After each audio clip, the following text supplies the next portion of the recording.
वन्दे मातरम्। ॐ जय जय जलाधारे जय शीले जलप्रदे यज्ञ सोकर जाये तुम जयम देहि जयावहे। अखिल ब्रह्मांड में धराधन है। आदि पुरुष वारा स्वामी ने अपने मुखाग्र पर इसे धारण किया। इसी धरा पर पर्वत जो कि दर्शन मात्र से सत्वप्रद हैं, शतगुण प्रदान करते हैं। पावन नदियां हैं, दिव्य सरोवर हैं, मंगलप्रद वन उपवन हैं, आदि सभी क्षेत्र जितने सुख शांति मोक्ष प्रदान करने वाले ऐसी दिव्य पृथ्वी है। धरा अपने घर में अलौकिक संपत्तियां, दिव्य रत्न तथा ब्रह्मांड के सभी तत्व को धारण किए हुए, अतः यह वसुधा, रत्न गर्भा, वसुंधरा आदि नामों से विख्यात है। अनंत नारायण ने महापुरुष को प्रसन्न करने के लिए अपने मस्तक पर पृथ्वी को धारण किया, जो कि तिल के समान विराजमान है। ऐसे विराट अनंत देव लोक कल्याण निमित्त आज भी मंगल में व्रत का पालन कर रहे हैं। वसुधा देवी को सूर्य, चंद्र व समस्त नक्षत्र मंडल अपनी अमृतमय किरणों से स्नान कराते रहते हैं। सभी देवता पितर पृथ्वी की ओर निहारा करते हैं कि धरा देवी की कृपा पाऊं तो मैं भी भारत जैसे देश में अवतार लेकर अपने को धन्य मानूं। धरा देवी ही हम सभी देवों का भरण पोषण करने वाली है। धरा देवी को सभी सत्व शक्तियों का स्नेह प्राप्त है, किंतु आदिकाल से ही तामस शक्तियां इस भूमि को निगलने के लिए प्रयासरत रही है। आकाश मंडल में कुछ ऐसे तामस ग्रह तारे हैं जो पृथ्वी की चहल पहल सुख सौभाग्य से कुंठित रहते हैं। ये कभी कभी भूमि पर किसी न किसी रूप में अवतरित होकर इसे नष्ट करने का दुस्साहस करते हैं। ठीक तुरंत बाद सत्व शक्तियों का भी अवतार आवश्यक हो जाता है और इन दिव्य शक्तियों द्वारा भूमंडल की रक्षा होती है। तामस शक्तियाँ कभी तो बल द्वारा, कभी बुद्धि व विचार परिवर्तन द्वारा, कभी तो धर्म के नाम पर, कभी तो जात के नाम पर मानव को दानव बनाते हैं और धरा को नष्ट करने के लिए परमाणु बम जैसा भयानक अस्त्र अपने गण आतंकियों को दे देते हैं। तात्पर्य ये अनेकों तरीके अपनाते हैं। जब सत्व शक्तियां सुप्तावस्था में होती हैं तभी इन तामसों को मौका मिल जाता है। तब ये सत्व शक्तियों से अधिक शक्तिशाली हो जाती हैं और ऐसा प्रतीत होता है कि तामसों का वर्चस्व स्थापित हो गया। उस समय ये जैसा चाहती है वैसा कानून बनाकर सत्य को गिराने व तामस को उठाने का कार्य करती है। ऐसी स्थिति में पृथ्वी की कोई भी सात्विक शक्ति सामर्थ्यवान नहीं रहती, क्योंकि धरावासी अपने मूल वास्तविक सनातन धर्म से दूर होने लगते हैं। मानव जब भी अपनी मानवता को भुलाएगा तभी तामस का पदार्पण हो जाएगा और दानवता का साम्राज्य स्थापित हो जाएगा। तामस न आए इसका एक ही उपाय है कि मानव समस्त वैर भाव भुलाकर लोक कल्याणकारी कर्म करे, जिसमें ये निहित हो कि मानव ही नहीं वरन प्रत्येक धरावासी का कल्याण होगा।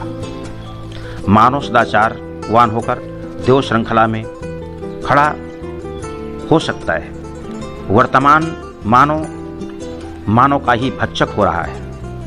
कागज की डिग्रियां तो खूब सजोए हैं, किंतु है ज्ञान रहित। कोई विश्व विनाशक हथियारों का निर्माता है तो कोई औषधि के नाम पर विष निर्माता है, कोई तो विचार प्रवर्तन के लिए फिल्म निर्माता बन जाता है। जो धरापुत्र रामकृष्ण, गौतम बुद्ध, शिवाजी, विवेकानंद बनने वाले थे उनको खेल निर्माताओं ने भटका दिया। यह तामस का प्रभाव आपको भटका जरूर देंगे। इन उपर्युक्त में जो टॉनिक आपको सूट कर जाए, इनके अतिरिक्त और भी अपहरण, देह व्यापार, शरीर के हजारों हथकंडे अपनाते रहते हैं। इन महापापात्मा तामसों के कुकर्मों से धरा प्रकंपित होकर अपने को अनाथ सा महसूस करने लगी है।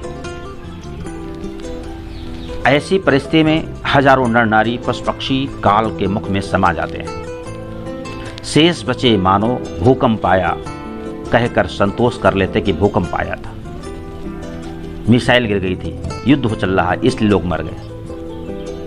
क्या तुम्हारे पूर्वजों ने खेल खेल में ही तुमको जन्मा था? जो खेल में इतने दीवाने हो रहे हो, लाठियां खाकर बिना अन्न जल के हंस रहे हो। इतनी तपस्या राष्ट्र के लिए करते तो आज़ादी के दीवानों जो थे तो आज उनकी आत्मा को शांति मिल जाती है। जग में सिरमौर हो जाता है हिंदुस्तान। शासन भी इस कर्म में पूर्ण सहयोगी है। अत्याचार, दुराचार, भ्रष्टाचार, क्रूरता चरम सीमा पर हिंदुस्तान में है। लेकिन सोशल मीडिया में, सार्वजनिक मीडिया में अश्लील वीडियो डाले जाते हैं। सरकार का इस पर से कोई लेना देना नहीं। हिंदुस्तान बिगड़ता रहे, क्योंकि मुझे स्वतंत्रता की मलाई चाटने को मिल रही है, हम तो चाट ही रहे हैं। शासन प्रशासन मस्त है अपनी मस्ती में, किसी प्रकार का कोई फर्क नहीं पड़ने वाला है किसी पर। जिन महामानवों ने, देवों ने इस हिंदुस्तान को आज़ाद करने के लिए अपनी जान की बाजी लगा दी, उनकी भी आत्मा करा रही है। इस पर न कोई सरकार ध्यान देती है, न प्रशासन ध्यान देता है। कितना अत्याचार, दुराचार, क्रूरता चरम सीमा पर हिंदुस्तान है। कम से कम हमें विचार करना चाहिए। ऐसे अश्लील वीडियो फेसबुक में चल रहे हैं, सार्वजनिक चल रहे हैं, जो कि क्रूरता को जन्म देने वाले, हैवानियत को जन्म देने वाले हैं। जो हैवानियत कर रहे हैं, क्रूरता कर रहे हैं, जितना वो अपराधी हैं उतने अपराधी वीडियो डालने वाले, वीडियो बनवाने वाले, और अंधी सरकार भी उतनी ही अपराधी है। विचार करने की आवश्यकता है। हम हिंदुस्तान को मानव बनाना चाहते हैं, जिसमें मानव निवास करें या दानव निवास करें। हम कैसा हिंदुस्तान, मानव वाला हिंदुस्तान या दानव वाला हिंदुस्तान? हमारी संस्कृति क्या थी? जिस हिंदुस्तान में प्रातः, मध्याह्न, सायंकाल, संध्या बंदन लोग करते थे, ईश्वर की उपासना करते थे, उस हिंदुस्तान का ऐसा कल्चर हो गया है कि प्रातःकाल हो या मध्याह्न या सायंकाल, रात्रि हो, कोई खेल कूद के मैदान में हो, कोई पिक्चर देखने में मस्त है, कोई असली वीडियो में मस्त है, कोई फेसबुक व्हाट्सएप में मस्त है। कैसा हम हिंदुस्तान चाहते हैं? जो भारतवासी संध्याओं में आदि शक्ति की उपासना करते थे, वो आज सायंकाल में और प्रातःकाल में व्यर्थ के वाद विवाद में, नाटक में या फिल्मों में मस्त हो रहे हैं। तामस बढ़ रहा है। यह है तामस शक्तियों का विश्व में पदार्पण का परिणाम। पूर्व काल में क्या मानव ने उक्त आचरण करके ही इस प्रकार से तुमको महान बनाया था? स्वर्ग सुख देवों को भी दुर्लभ जो थे वो मानव को प्राप्त हो रहे थे। उपासना और कर्मयोग ही जिस हिंदुस्तान का आधार था, आज हिंदुस्तान में चारों ओर क्रूरता का तांडव नृत्य हो रहा है। ज्ञानी, विज्ञानी, आविष्कारक महामानवों की आत्मा को कष्ट पहुंच रहा है कि ये भटके हुए हिंदलाल अपनी संतानों को देंगे सिर्फ आहें, अतः निर्दोषों को दंड मिले। इससे पहले इन तामस भक्तों को शाप देकर निष्क्रिय करना अत्यंत आवश्यक है।